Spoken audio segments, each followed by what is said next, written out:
Assalamualaikum warahmatullahi wabarakatuh. Kembali lagi di pembelajaran matematika bersama saya di Naya Kids and Family. Pada kesempatan kali ini saya akan membahas tentang bangun datar segi 4, khususnya layang-layang. Pernahkah kalian bermain layang-layang? Di manakah kalian bermain layang-layang? Permainan layang-layang tidak hanya dilakukan oleh anak-anak, tetapi orang dewasa juga banyak yang memainkan layang-layang. Bentuknya pun bervariatif, tidak harus dalam bentuk segi empat. Sekarang ada yang berbentuk ikan, boneka, bahkan ada yang lebih ekstrim lagi, yaitu berbentuk hantu seperti pocong dan kuntilanak. Dalam bermain layang-layang, kita perlu memperhatikan di mana kita bermain. Biasanya tempat untuk bermain layang-layang di lapangan atau sawah yang tidak ada pohon yang tinggi maupun kabel listrik yang melintang.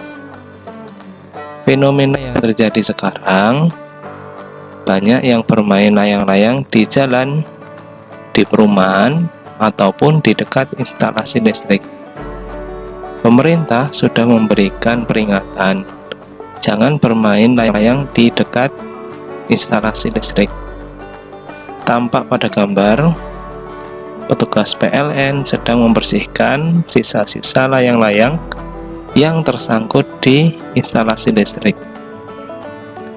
Layang-layang yang tersangkut itu bisa menyebabkan konsleting listrik, sehingga terjadi pemadaman arus listrik pada daerah tersebut.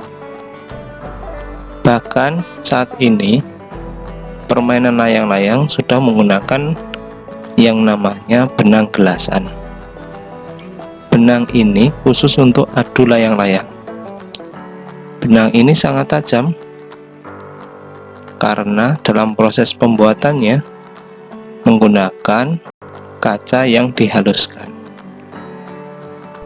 Banyak kasus yang ditemukan tentang bahaya benang gelasan.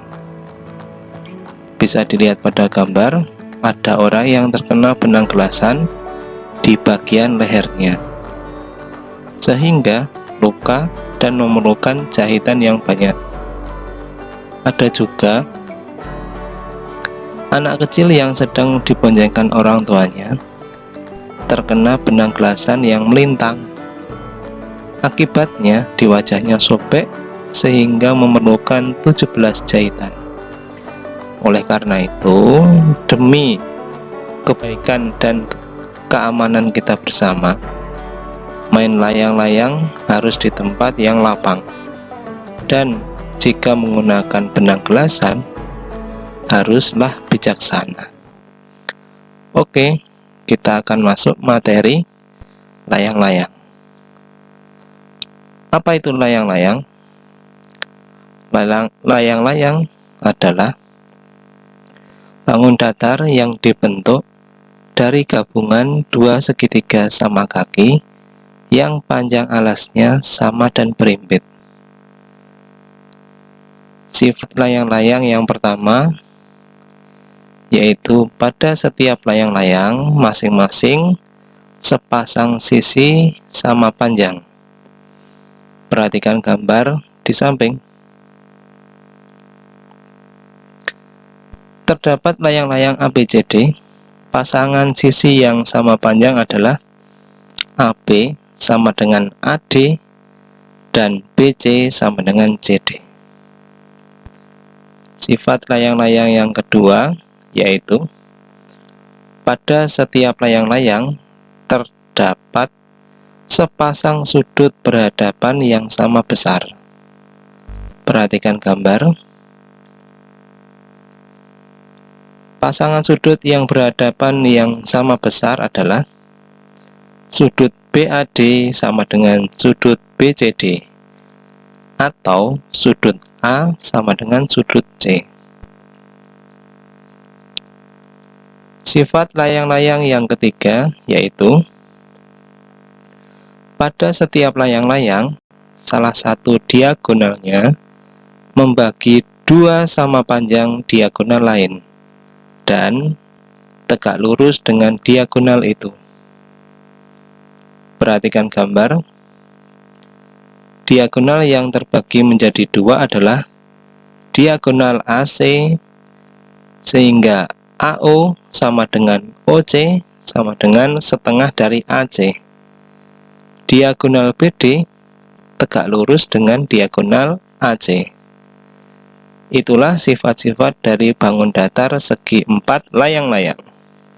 Selanjutnya kita akan membahas tentang keliling dan luas layang-layang.